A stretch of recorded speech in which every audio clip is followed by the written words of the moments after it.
it shows the failure of the governor, Godwin Obaseki himself.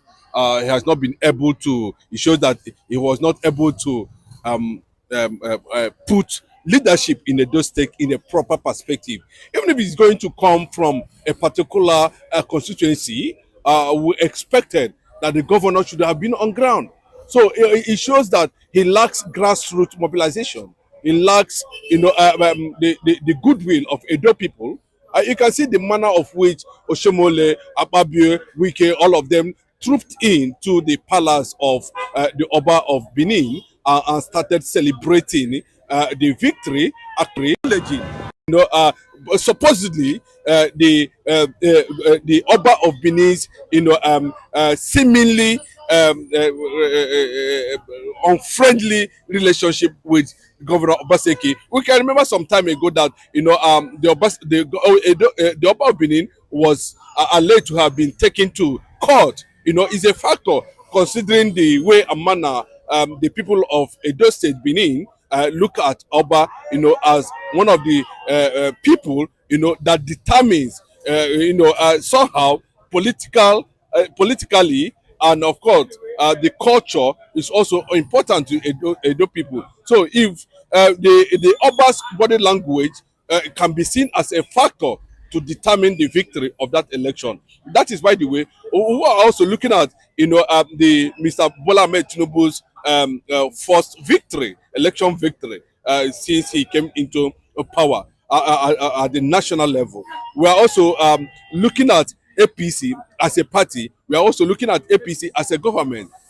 Considering the fact that Nigerian economy and activities has gone down, and food insecurity also.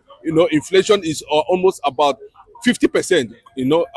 So to say, a lot of people was actually thinking that it would have played out completely in Edo State, where Edo people will come out and automatically reject, the government, considering the fact that APC's incompetence in trying to, navigate Nigeria economic woes to Eldorado. But that's not the way. Look at what actually, is the factor of victory for Edo APC is Obaseki. Obaseki is supposed to be held responsible for not, standing his ground and allow Godfatherism, and of course, people who see themselves as the big north, who can determine anything from anywhere at any time. There was a wicked factor. We're not ruling that out. There's Oshomole factor there. There's also Philip Shaibu factor. But the way Obaseki was going, a lot of people feel that he's actually on ground. But he was exposed by this election, which a lot of people are saying it was purely a charade. But no matter how you look at it, in an election like this, when you take up election matters to the court, of course, we know what judiciary is all about currently now. We also know that INEC is not actually fit, because when you're talking about reformation, when you're talking about getting the electoral reform and the electoral act, in proper perspective, the INEC is not there at all. We are still in analog, even though they preach, digital to us. So it calls for, another review of the Electoral Act. It calls for a review of a lot of reform, where Nigerians, without physically manipulating or voting, then we can have electronic means, of exercising our franchise in election like this. They are already targeting the Anambra state. They are already targeting, Abia state. They are already targeting those Ondo state, to do the same magic. So, but the fact is that the likes of Atiku them are no longer relevant in the politics of this country again, because they have seen that Wike seems to have dwarfed anything that has to do with articulation in PDP. So a big embarrassment for the likes of Secondus. They should stop shouting, because these are the people that worked against the interests of PDP in the past, and they came out again and they are trying to say, this and that. Those bad eggs, that move out from PDP, to APC, and still maintain the same logo and trademark we are using in PDP, has turned against PDP. Both at the national level and at the state level, and Obaseki should know that his end politically has actually come to pass. Let me quickly move back to what happened previously in Lagos State. You know the rift between Ashwadi Ahmed Tinubu and the former governor of Lagos State. What happens to Ambody? Second term of Ambody was kicked out. Of course, we know Obaseki cannot expire. Now, looking at River State election, you understand the feud that is going on between the former governor of that state, person of Osun, who is also the FCT minister, with the feud with the governor, the independent governor of the state, Fubara. What lessons do you think Fubara should learn from the election in Lagos State, the previous election in Lagos State that brought in Sanwo-Olu, that kicked out somebody, and the election that took place in Edo State that kicked out PDP out of that state? And don't you think a Fubara should start preparing his house? And don't you think a Fubara should start now by going to his successor, his predecessor, Wike, to apologize for what he has cost him in the state? That would be a big slap for Fubara if he actually done that. Remember, he has mandated his loyalists to move out from PDP and to another political party where they are going to contest the local government elections, because he wanted to consolidate on the structure there in River State, given the recent decision of the PDP National Working Committee to hand over the structure of PDP in River State to Wike. So the governor need to sit up. But what we saw in Lagos was a pure junta politics, led by Ashwaju Bola Ahmed Tinubu, and Lagos State are still, crying over that development because we've not seen much of Sanwo-Olu's physical leadership, so to say it, So it has become a hitch, and it has continue to bring the issue of the indigenous people of Lagos trying to sit up now and know what they're going to do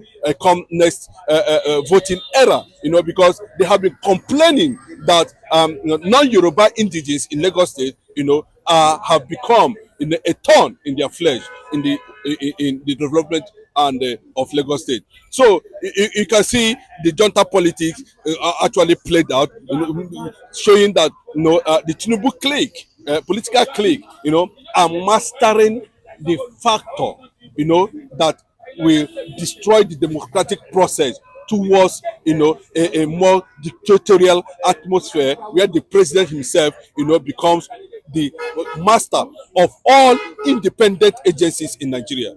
I want to take a brief reference to Davido, where he said that INEC has become the worst and terrible agency in the whole world. The Nigerian INEC, so a lot of things is wrong with that. For me, Fubara and the APC governors, I should go and know what to do, because they are becoming very, very toothless in terms of standing firm in an atmosphere where the APC seems to have been dominating, with impunity. Let me put it that way, to deepen and oppress Nigerians, to swallow bad leadership and bad governance. The only thing with APC in power and international Bola Ahmed Tinubu being the president of the country, we will be heading towards one party system in Nigeria.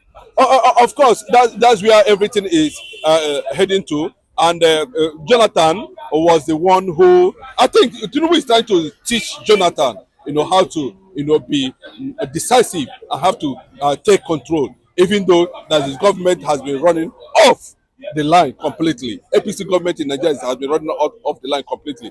Nigerians are waiting. They don't know where to start, and they don't know where to begin. They don't know the direction of which they are going to land under APC administration in the next 3 years or 2 years or thereabout of Tinubu's administration. But the fact still remains is that we have not seen much coming from people like Obaseki, people who feel they, apart from going to court. But Nigeria has not been able to, build a mass resistance, against impunity.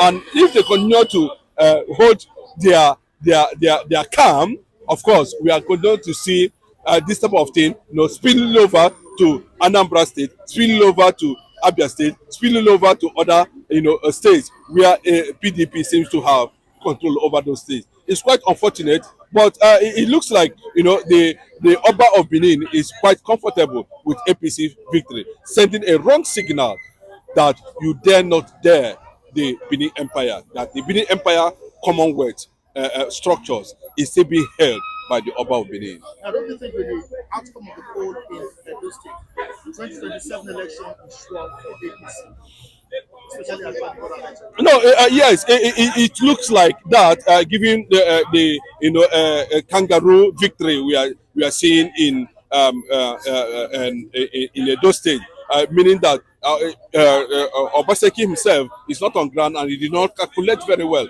Edo people, to be honest, have reported, a lack of leadership, of Obaseki himself, who seems to, they couldn't point out any concrete thing that Obaseki did in Edo State, and that factor is also there. Even in the midst of leadership, when people see, like Ambode, people are still crying over Ambode today because of the legacies Ambode left behind within 4 years of his administration. Even though we saw the other aspect that brought Ansowolu to power. So the North, Tinubu has continued to squeeze the North politically, and is going to squeeze them to loyalty of 2027. That's the way I see it.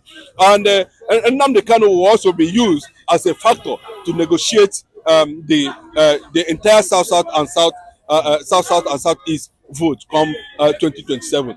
Unless we are going to see a massive grassroots build up in terms of alliances of different political parties, where we are going to see the Labour Party, PDP, and of course the NPP coming up, and look at competence first, not religion and ethnicity. Then we will be able to see if actually Nigeria is fit to checkmate the excesses of APC government.